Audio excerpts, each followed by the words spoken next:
Yours asked me a really good question that I had to really think about for a little bit.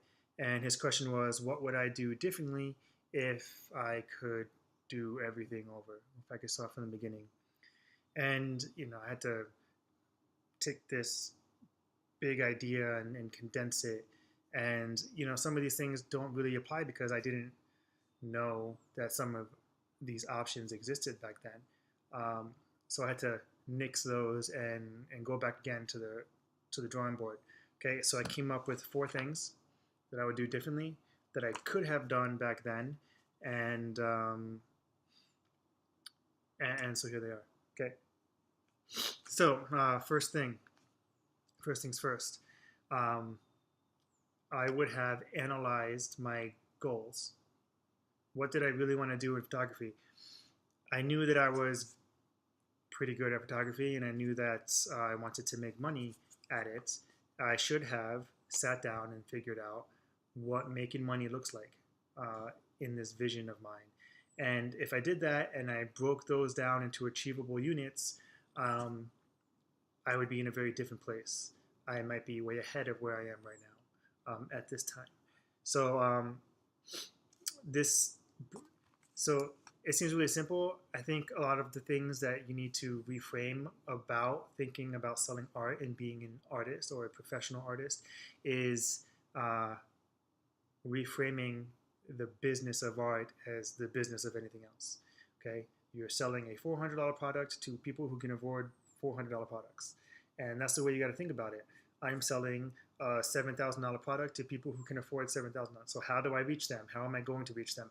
How do I create something that they will want to buy? Okay, that is what I should have been thinking about. Okay, this would have saved me from some things. It would have saved me from trying to sell to my friends, because even at $600 for a piece of art, that disqualified 90% of the people I knew um, from being customers. But I tried to sell to them anyway. Um, I would have saved myself from creating less than stellar work. Okay, because if I knew that I needed a product that was better and sellable at a certain level, then I would have spent more time focusing on creating. And it would have saved me from spending a lot of money in the wrong places. The wrong places to advertise, Facebook ads. I think one year I spent over $2,000 on Facebook ads. And just kind of chewed away at me over time. Okay, so what is the second thing I would have done differently? So the second one is closely related to B and C, where I was creating less than stellar work or spending money in the wrong places. I would have sought more education. Okay, I would have focused on becoming a better photographer and better at post production and less on the vanity side of the work, whereas selling my uh, mediocre pictures or buying prints. Like, I don't even want to tell you how much money I've spent on buying prints. Um, Actually, yeah, I will tell you because that's what this is all about. For the last 2 years straight, I've spent between $15,000 and $20,000 a year on prints and frames. So it's a lot of money. And back then, I spent less, but it was still a lot of money. Okay, so I would have been focused on being better with the camera. And I thought I was a really good photographer at first. I thought I was really good. I would think I had my G12, my ultra compact, and I would look at people with their big cameras, and I would say, that person's got a multi-thousand-dollar camera, and I'm going to take a better picture, and I know it. And I probably did, but I wasn't. Uh, I wasn't focused on how good of a picture I could take. I was just focused on the irony that I couldn't have as good a camera as they have, and I was trying harder to be better at what I was doing than they were. Um, and that was the wrong way to do it. I should have focused on learning. When I got my first DSLR, I should have focused on what can a DSLR do? What can a computer do? How can I put those together? And I could have focused on that by following the people who I thought were great and not just wondering why I can't shoot Peter Lick, but what does Peter Lick do differently um, to help me create it? What does Eric Almas do to create that amazing advertising piece of art? Um, that I am not doing? What do I have to do to get there? And over time, I bought all of Eric's tutorials and hundreds of dollars of other tutorials that I purchased to do that. But I should have focused on that first, okay? And along with that, I should have focused on finding my own voice, which is something I've seen some other questions about in the group that I have yet to answer, but I'm getting to that. But finding your own voice is how you take this camera that everyone has and this scene that everyone shoots and somehow walk away with something different, okay? That is really, really important. You have to sell a stronger product. You have to create a stronger product before you can sell a stronger product. Okay, so I hope to do a video on just that and show you the process, probably using my nude photography as a source material example, and get you guys moving away from a good landscape photo to an original landscape photo. Even if it's just subtly yours, it's still important that there's something about it that you can say is yours, so that your collectors and the people who are looking at your work can see that as your story. That's another thing. That's unrelated, but I see everyone sharing stories about what happened when they took the picture. The sunrise was great, it was a long hike, whatever. But it's cool for all the people who like photography, but it's not enough for the people who want to buy art.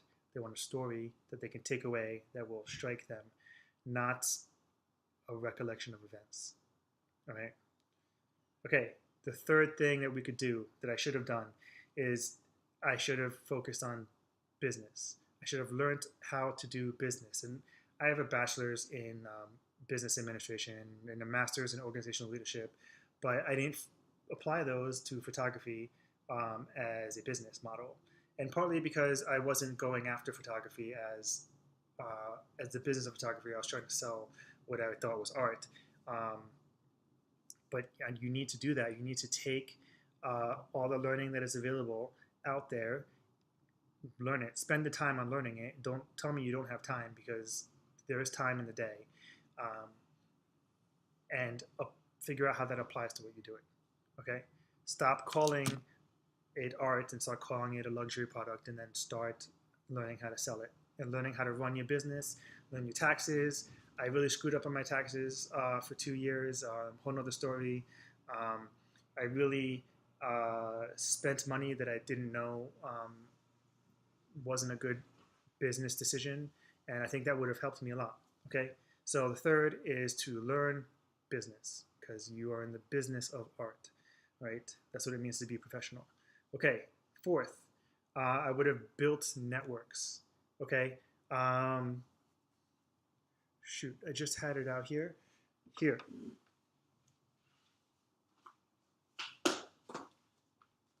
Okay, if you're focusing on learning, you'll read books like Real Artists Don't Starve. And I just read a chapter on it that was about being where the art can thrive. And it was talking about networks and building a network of people to inspire you to continue doing better. So we're photographers, most of us in this group right now who's watching this video as I record it. And you think that being around other photographers is how you inspire your creativity. I don't think that's true, because a lot of photographers or people with cameras are, one, hobbyists, and two, they're just trying to take better pictures, and you are trying to do something different because you want to sell your work. Okay, there's a difference between taking a good picture and taking a good piece of art, and I don't know how to articulate that right now. But if you go to an art show that I am in and that other photographers are in, they'll see a difference. And the reason I know that is because the people walk through and they say it to me, or they say it to the people that I hire to work with me to sell the art. There's a difference. There's a difference in presentation. There's a difference in the way that the images are put together, color, composition. We'll talk a little bit about that in another video to answer, I think, Adam's question. But you have to build a network of people who are moving in the direction that you want to move in. Okay, So network for inspiration. That's important. Surround yourself by people and who are creative and wanting to grow in that way. But also you need to network for business, and I didn't do that at first. Okay, I had a few photo friends, but right from the beginning, I knew that I wasn't taking the same type of photos they did, so I ended up by myself a lot, and I regret that. So that's number one.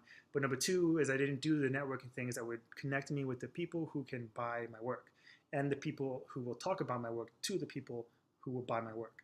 Okay, um, the the basic building block of my business is interpersonal communication and sharing. So if you were following me on Instagram and Facebook, whatever, I had a show at Sotheby's, which is the top real estate selling agency in the country, or among them. And they needed a networking event, and I needed to network with the people they network with. So we put together an art show, and we did it. And I made it into that circle by going to networking events. And I have been falling off of the networking bandwagon. And so before I did this post, I went onto meetup.com and I signed up for all the meetups I've been skipping. Referral network, business networking, and just meeting people. Toastmaster, okay? That's where you get to talk about yourself and make a speech and tell people who you are and what you're doing. And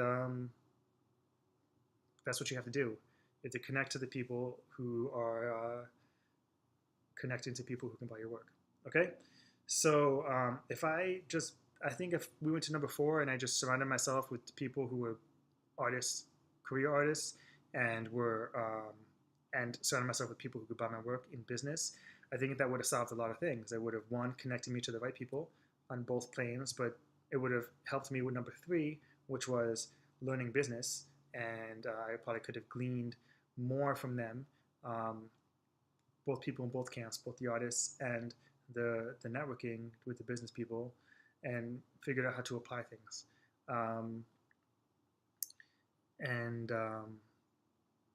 Yeah, so those are some of the things.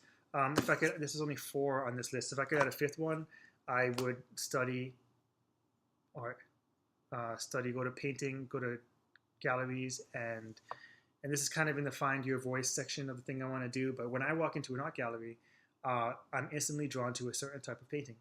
Okay, and I'm talking about like museum galleries and things like that, or high-end art galleries, not your regular, not your run-of-the-mill kind of art gift shop. And I'm regularly drawn to these certain type of things, and that's what I want to create. And here's what success looks like. This is what a successful artist created and people appreciated. Okay, that's the direction I want to move. What do I like about that? Important stuff. Okay, so let's recap really quick. Number 1, I would have analyzed what my future would look like and then work backwards. Break it up, build it from the bottom by knowing what the end product should look like. 2, I would have sought more education, and both in business and in art, so that I could figure out and learn all the techniques that I didn't know would add that polish to my images. Okay, and number 3, learn business. Number 4, network. Okay, cheers.